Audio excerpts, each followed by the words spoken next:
Hello, welcome back to my garden here in Denmark. It's the 7th of September, the first month of autumn, and it's about time that we do another garden tour. I did skip making any videos in August because I was busy, but do check out the garden, how it has grown this year. Quite a lot of the growth is due to all of the amounts of water that we've had this year. It's just rained so much. But finally here in autumn we've had a couple of days of warmth, and it has helped a lot. As you can see, Rudbeckia goldstorm, also known as black-eyed Susan, is really showing off. And yeah, I have it planted throughout my borders, as you can see, and these are all Rudbeckia goldstorm basically. Also, Dropmore Purple is still going strong. This plant is actually, the variety is native here in Denmark, and this particular plant is actually sterile, or rather it can't pollinate with another Dropmore Purple. But unfortunately, at least in the US, they warned that it might be able to pollinate with other of the same species, and they are highly invasive in the US. Here it's a native, so yeah, it's sort of like, oh, you have a native, that's nice. And in the US this native is invasive, at least in many states, so take care if you want to buy Dropmore Purple in the US, and perhaps other parts of the world as well. I've really only researched here where I live, right? And that goes for most of the plants that I mention here in my videos. If you can't get them locally, do check out how they behave in the wild, if there are any reports on them. Yeah, also growing quite a lot here, Aster, and this is Aster Munch. This is one of the few places where it hasn't flopped. Otherwise this one has been flopping like crazy this year. But right here it's sort of supported by all of the other plants around it. Perhaps it has flopped just a little, but I think it is looking really great. Also giving this sort of a see-through effect, if I just raise the camera a bit, is Verbena bonariensis. Yeah, I am filming this in the evening, but this plant has just been filled with butterflies today. It's been such a great show. The same with Aster Munch, was more, I think it was the bees and the butterfly and the hoverflies that preferred that one. And yeah, also, as I say in all of my videos, remember geranium Roseanne. Yeah, it's sort of getting old to say that that is a beautiful plant, but it just has such a long flowering season, and I sort of use it to carry my garden throughout the season, because if you compare it with this Aster Munch over here, for example, there's no debating it that the Aster Munch is of course the star right now, right? But in a garden, quite often you can't just have only stars. It's just nice to have some plants that just keep on going. And Roseanne is such a plant. It just keeps on going from June and right until frost. Yeah, and average frost here in Denmark, average first frost in a year is around the very beginning of October. I believe it's the 5th or the 6th or something like that, but who really cares? But not that long time to average frost. And of course sometimes the frost comes a lot later and sometimes it comes a bit earlier, right? And they have adjusted the dates for first frost to the bit of a warmer climate we've had, right? But so before I think before the adjustment it was like the 23rd of September that was considered the average first frost. But they've adjusted it. And I think they've just adjusted it to the latest 20 years or something of data. Yeah, moving along again, an aster munch in there, and there you can see how it's flopped. It's just all over the place, right? Yeah, that it does look, it still looks good, but it looks better where it hasn't flopped. And what I'm gonna do next year, I'm gonna Chelsea chop those asters and see if that helps them in any way, because I do not like it when they flop this much. It's just a bit too much. Yeah, and the holes along my my grass border here is due to me removing some, I think it's called bindweed, right? That grass that just spreads like crazy. And unfortunately, I have that in my lawn in several places. So I've just dug out some of the lawn. And yeah, look at the border over there. Again, you can see a couple of holes along the grass. But let's not focus on those. Yeah, in here again, of course, the Gold Storm, Black-Eyed Susan, looking really great. And a hydrangea, and this is a pinaculata variety. I can't remember the specific name, but as you can see, it's a really great looking one. And this is its autumn color. It sort of starts out a lot more whitish, and then it turns more and more to red. Also, this pear, I can't remember what it's called. I think it's the willow leaf pear. I'll put in the name for it. It's not a pear for eating. The fruits on it are very small. Almost the same size as my thumb, basically. You can see a couple right there, right? And they are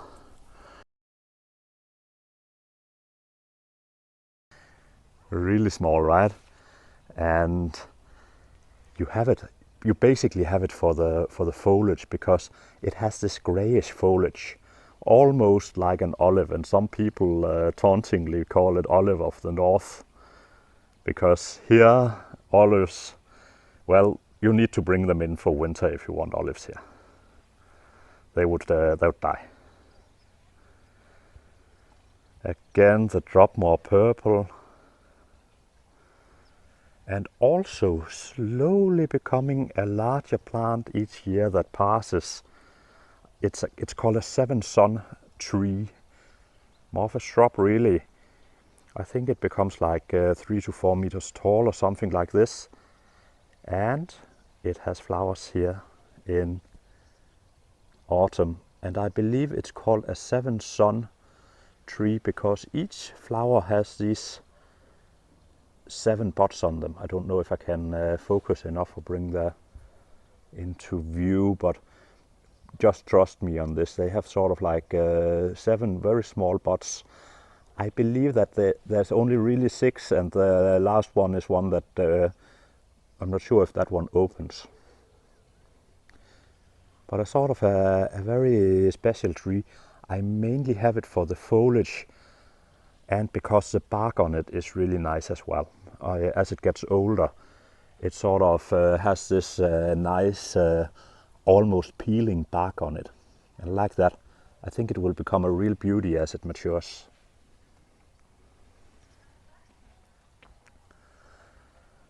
Yeah, autumn creeping in. You can see in here, what's it called, Siberica. I can't remember the species name. Cornus siberica, of course. You can see it's starting to turn red. So it's actually starting to show its autumn colors.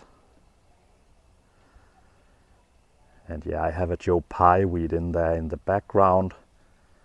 Also a rose. And it's one of those roses that only flower once in the season, but it has these beautiful berries. And I think as that one becomes taller in there as well, it's Rosa glauca. I believe it will become really nice looking because it has this almost copper-like foliage.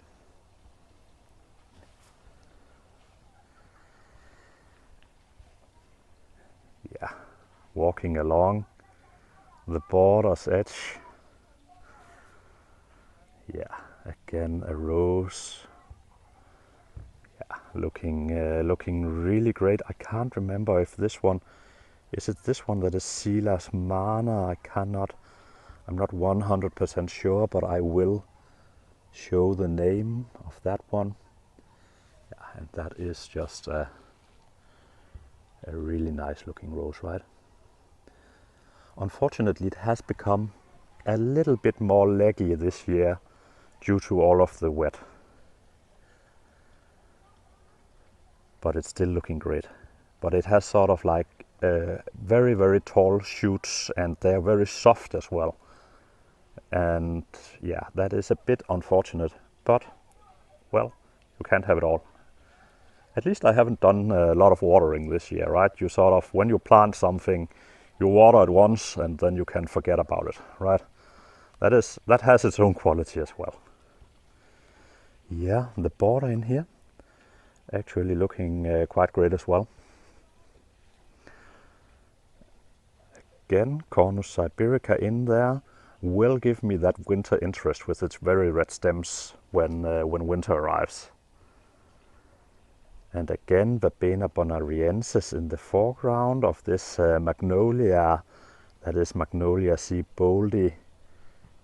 And oh, no flowers on it right now, but that can actually produce the occasional flower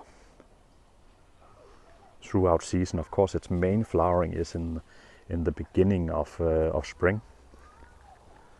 And just look there. There's actually a bud there. Don't know if I can bring the camera into focus, but it is going to flower again. And it will sort of have 1 or 2 flowers every now and then. But they are shining white, so you do notice them when it flowers. Also quite noticeable. Yeah, this is Latyrus, and this one is a perennial. You can get a perennial Latyrus. Unfortunately, they don't have the scent, and I think that what many really enjoy when it comes to these Latyrus is the scent. This one has no scent, but will come back every year. And they do become quite large, as you can see. Yeah, quite a large plant. Moving further along, and let's just pan, just to give an overview of where we came from. And yeah, I didn't really cover the middle border here. Some of the middle border will become grass again, but only some of it, only like this upper part up here, giving me some lawn again. But that's been an ongoing project throughout the year, taking a lot longer than I originally expected. But let's see, perhaps if I give it a full day or two, it might move along a little bit better. Back in here, a fuchsia. This is sort of my surviving fuchsia, and I did put that, you can't see it, but it's actually elevated a little bit, sitting on a mound. And I think that is the reason why it survived here. Also, I do provide some winter coverage for it. I cover it with some evergreens. Some evergreen foliage that I just cut off from other plants. It has had a hard time getting established here. Hopefully this one will grow and become a really, really nice looking plant. It would have looked better now if there had been more sunshine throughout summer. That is a heat-loving plant. Let's see next year. But it has put on a lot of growth this year, looking really, really great. Yeah, I do enjoy the Verbena bonariensis, but the truth is that every now and then we get a winter where they freeze away. Luckily, they set so many seeds that they will basically pop back again. But every now and then I lose all of them to frost, and then they will sort of re-establish. And even the new plants will actually flower, only they will flower a bit later than those that survive every year, or almost every year, right? Yeah, this is looking great. Of course, this year, due to all of the wet, you would think that it would be a great hosta year, but unfortunately, the wet has also promoted a lot of slugs, and those have been eating my hostas. So yeah, let's see if next year is a great hosta year, right? It's sort of like every year you have something that fails. And talking about failures, this is Hydrangea Limelight. And I can remember from previous years that it actually normally would sort of fade beautifully. And this year it sort of just faded to brown. And yeah, I blame the wet, but I don't really know why. I blame the wet for everything this year. That's just how it is, right? But let's see. Oh, I do recall, I think it suffered a little bit from the slugs as well. But this plant is, I believe it's called in Danish wood. Danish translated directly would call it a moonbeam. I'll put in the Latin and the English name for that one. Normally a really beautiful foliage plant has suffered from slugs this year, as have, yeah, all soft-leaved perennials have suffered from slugs this year. This is still looking kind of great though, right? Even though it's a bit damaged, I believe it's still looking great. For the time of year, it's not bad. Yeah, talking about plants that have, yeah, let's take the Nepeta first. Let's look at the beautiful. I did trim the Nepetas a little bit back just to get rid of some of the old foliage, and they responded by reshooting. This Nepeta, this is Walker Slow, and it has responded beautifully. I believe Walker Slow is a sterile plant, so it would probably have responded without it. But then the old foliage would still be there. By trimming it back, it almost renewed the entire plant. Yeah, Magnus, Echinacea Magnus has had a really tough year. It sort of got very laggy, and then we had quite a lot of wind, and that blew it over. And it is supported in there right now, but has suffered quite a lot. Let's see if it has time enough to bounce back. It might. Let's just hope for it, right? Or woot for it, or what you call it. And yeah, also, is it called Lindenfolium something?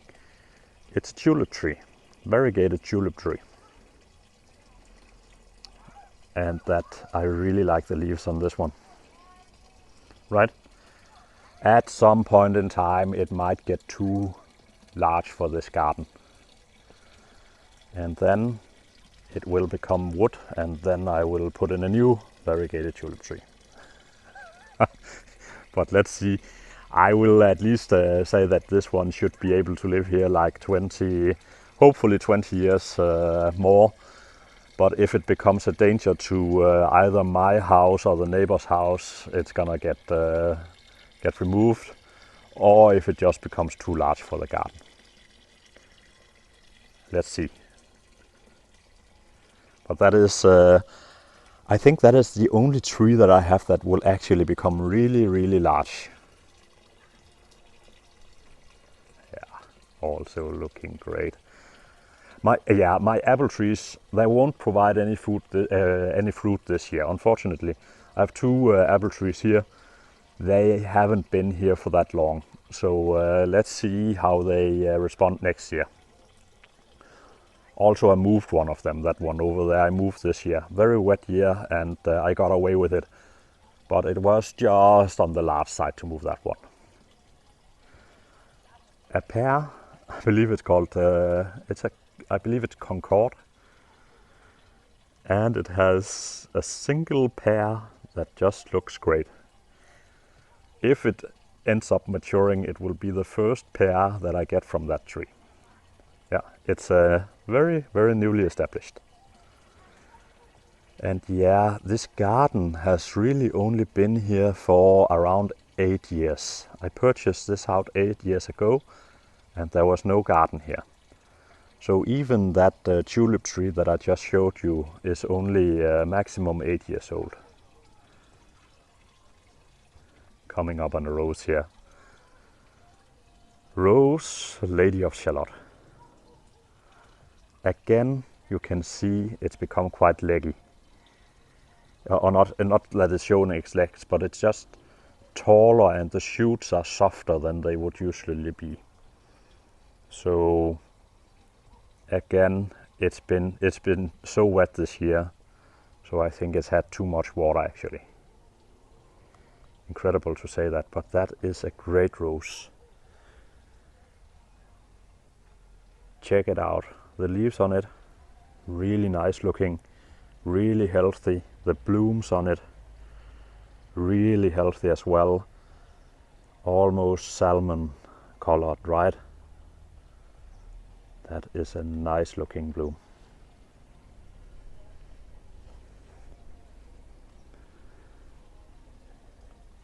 Yeah. Let's just check out the other side of the border as well. Again, Verbena bonariensis is just doing its job right now, really, and it will keep on flowering until, yeah, almost until frost, depending a little bit on when frost hits, right? And another rose. I cannot remember the name of this one. Is it called Emily Bronte, perhaps? That is a nice looking rose as well. And yeah, you can see very early bloom, really nice color. And they fade a bit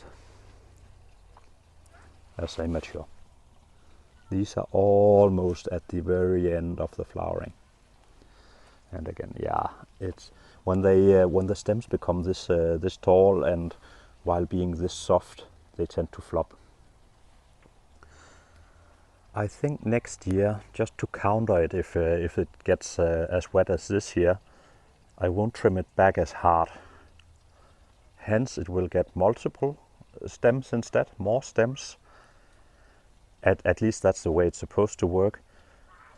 And since it has these multiple stems, it will send power into each of them. Yeah, think of it as being limited by the root, right? And hence it shouldn't become that tall. In theory, it should work. Let's see if it does. Oh yeah, and coming up on the project, I think I've mentioned that quite a lot of videos. This path is of course supposed to continue along here, and it used to just go around the border here, right? This used to be grass. But the idea is to move the path and just move it like 7 feet that direction. That would be, yeah, what? A little bit over a meter in that direction, right? But in order to do that, I'll have to remove these plants, and these plants are just starting to flower. And all of this is a toad lily. And just look at that. Very, very small flower. Some refer to them as fake orchids due to that pattern. And each individual flower is just so beautiful, but so small. And hence, even though the individual plants get quite tall, it needs to be close to the path. And I don't want them right there because that would limit my view into this border. Yeah, this is all of that weed stuff in there is going to become border just like the rest of the garden. Just wait until next season. It will be great. And it's a mess right now.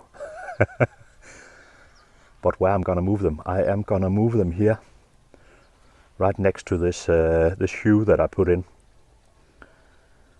And why right there? I need the hue there, and the hue is needed because if you ever go to a garden, you'll notice that people have the tendency to cut corners.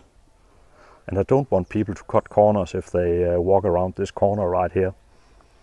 And hence the hue will sort of tell people don't cut this corner.